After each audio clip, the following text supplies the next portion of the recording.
السلام عليكم. في فيديو النهاردة هنتعلم ازاي نعمل الكيك.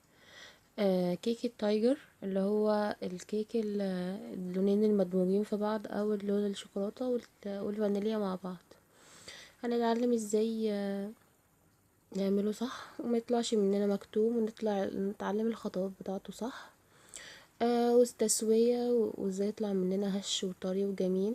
وكمان هنعمله النهاردة بالمية السخنة، او المية المغلية. يعني ده كيك المية المغلية بس. الكيك التايجر بقى مش الكيك الفانيليا بس، او كيك الشوكولاتة بس.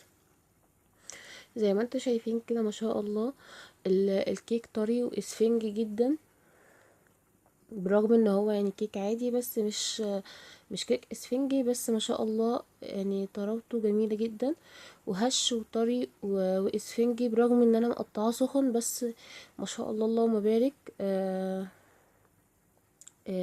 طري وهش وجميل جدا. وحتى المسامات بتاعته ما شاء الله مش فيه فقاعات كتير، او مش فيه فراغات كتير.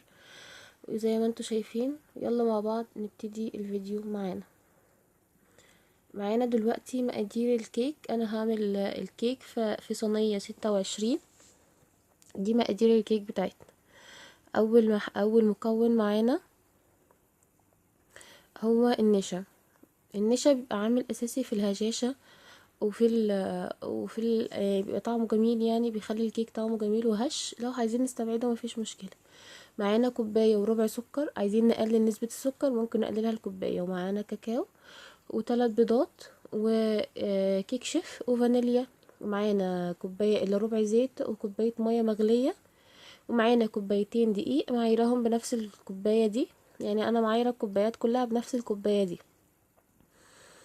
دي كل المكونات بتاعة الكيك، ويلا نبتدي الطريقة. معانا بقى دلوقتي خلاط. عايزين نستخدم الخلاط تمام، عايزين نستخدم المضرب السلك برضو تمام، مفيش مشكلة. هنحط دلوقتي في الخلاط الثلاث بيضات، وبعد كده نحط عليهم السكر، كوبايه وربع سكر. زي ما قلت برضو ممكن نقلل نسبه السكر لو احنا مش حابين نسبه السكر عاليه، بس كده كده الكيك فيه كاكاو، فمش هتحسي نسبه السكر العاليه دي اصلا، لان الكاكاو بيبقى مرر يعني شويه. بعد كده نحط الكوبايه الا ربع زيت وهنضربه. بعد ما ضربنا الخليط هنحط دلوقتي الفانيليا. بعد ما نحط الفانيليا هنحط ال المية المغلية. زي ما انتوا شايفين كده حطينا المية المغلية، وهنضرب الخليط لحد ما يندمج كويس جدا، وهيدينا الخليط اللي قدامنا دلوقتي ده.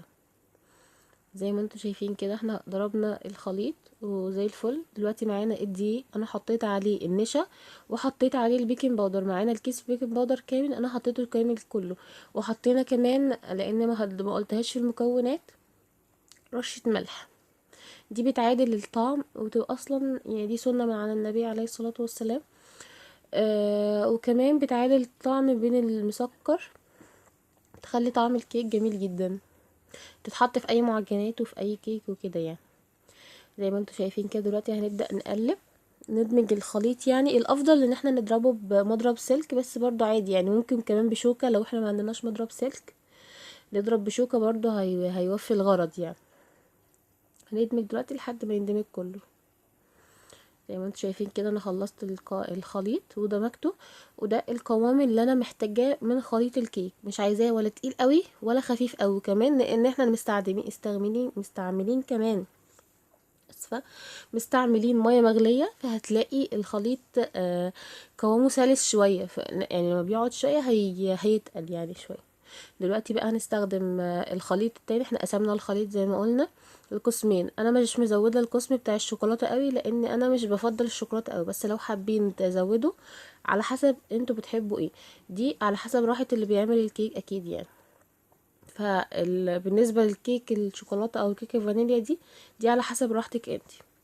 عايزه تزودي في الشوكولاته، عايزه تزودي في الفانيليا برضو، دي على حسب راحتك. دلوقتي انا حطيت القسم بتاع الشوكولاته، بس انا حاطه اقل من الفانيليا بشويه. عايزين تبقوا الاتنين قد بعض مفيش مشكله. حطيت دلوقتي عليه معلقه كاكاو، وهزود له معلقه كمان برضو. اللون ده على حسب نسبه الكاكاو اللي انت جايباها. احنا بنستخدم كاكاو خام. كاكاو خام يكون نوع نضيف. عشان يديكي درجة اللون بسرعة وما يمررلكيش الكيك ويخليه فيه سنة مرارة جامدة يعني، لان الكاكاو في الطبيعي بيبقى مرر. وكمان بالنسبة للكاكاو لان هو مادة جافة، فممكن نحتاج سوائل لو ضفناه على الكيك، لان هو تقيل فممكن يتقل معاكي الكيك. فطبيعي ممكن يحتاج مننا او ممكن يتقل مننا الكيك، فنحتاج مننا سوائل. ممكن لو احنا معانا كمية خليط زي ما انتوا شايفين كده، معانا كمية خليط زيادة ممكن نزود منه. طيب لو معناش كمية خليط زيادة، ممكن زي ما انا هعمل برضو شوية كده هزود مية، لان الخليط تقيل فهنحتاج له سوائل عشان يخف شوية عن القوام ده. دلوقتي اهو جبت له ميه، برضو ميه مغليه، مستعملتش ميه عاديه، ميه مغليه عشان تخفف لي القوام كويس جدا. استخدمنا الميه المغليه. انا مش جايبه ميه كتير يعني، انا جايبه ربع كوبايه او اقل من ربع كوبايه كمان، وما استعملتهاش كلها يعني، على حسب ما القوام بتاع الكيك ظبط معايا. انتي ده بالنظر يعني، احنا شايفين القوام الكيك عامل ازاي. احنا بقى القوام عايزينه كده على طول، مش ولا سميك قوي ولا خفيف قوي، عشان برضو ايه ما يطلعش مكتوم مننا. ما هو لو الكيك سميك هيطلع مكتوم مننا جدا. زي ما انتم شايفين كده هندمج بقى الخليط، هندمج الخليط من فوق لتحت كويس جدا لحد ما يندمج معانا ويتظبط معانا القوام. وهنبدأ بقى نحطه في الصينية. زي ما قلنا هنستخدم صينية 26، عايزين نستخدم اكبر عايزين نستخدم اقل، دي على حسب. وبرضه بنزود الكميات لو احنا هنستخدم صينية اكبر. دي دلوقتي معايا صينية مدورة 26، عايزين نستخدم صينية صغيرة او صينية الوسط المستطيلة برضه مفيش مشكلة عادي. لو احنا عايزين نستخدم صينية اكبر هنزود في الكميات. تمام. انا بدرتها بالدقيق دلوقتي اهو، زي ما انتم شايفين كده. حطيت رشة او دهنة زيت في الصينية، وبعد كده حطيت لها معلقة دقيق ولفتها في الصينية لحد ما عملت لي طبقة، تبقى طبقة عازلة يعني، ما تخليش الكيك تلزق مني بعدين. دلوقتي معايا الخليطين، خليط الكيك الفانيليا والكيك الشوكولاتة. دلوقتي هنعمل بقى الكيك الفانيليا وكيك الشوكولاتة بالتناوب. يعني ايه بالتناوب؟ يعني هنحط مغرفة من الكيك الشوكولاتة، وهنحط مغرفة تاني من الكيك الفانيليا عشان اللي هو يعمل لي زي الكيك التايجر كده. تمام.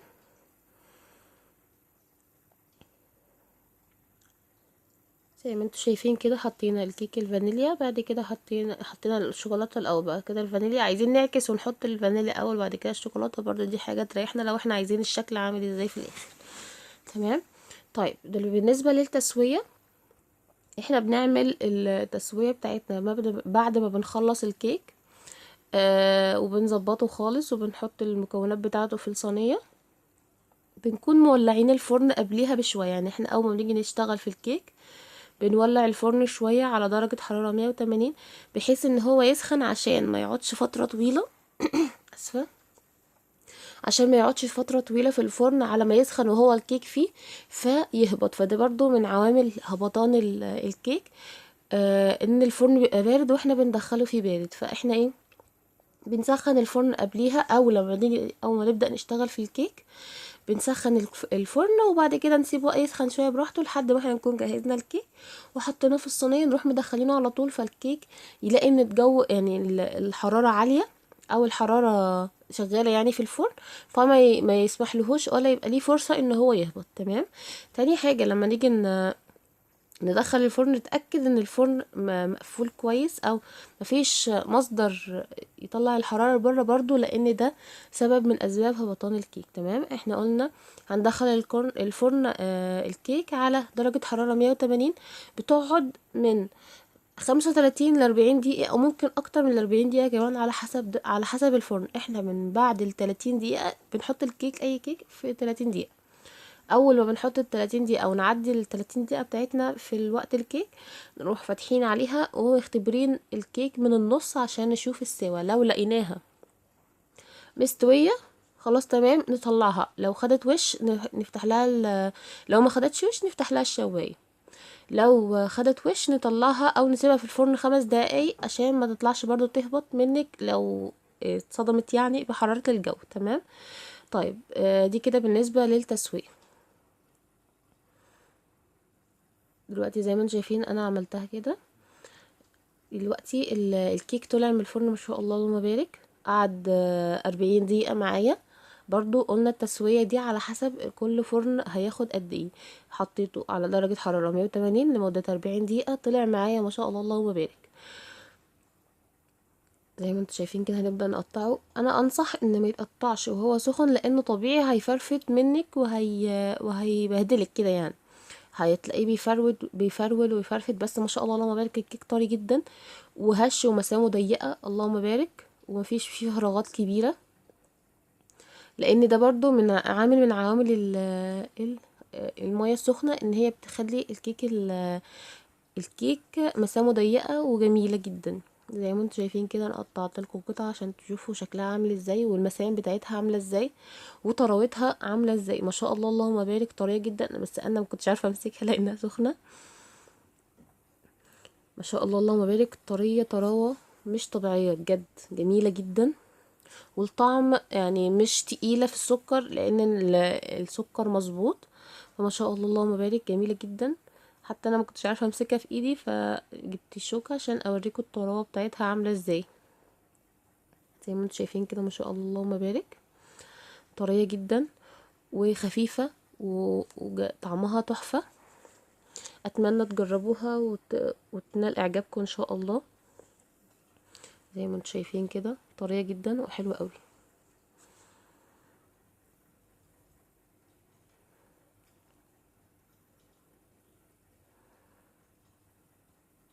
لو عجبكم الفيديو بقى ما تنسوش الاشتراك في القناة وتفعيل زر الجرس عشان يوصل لكم كل وصفات جديدة. وما تنسوش تحطوا لي لايك. والسلام عليكم ورحمة الله وبركاته.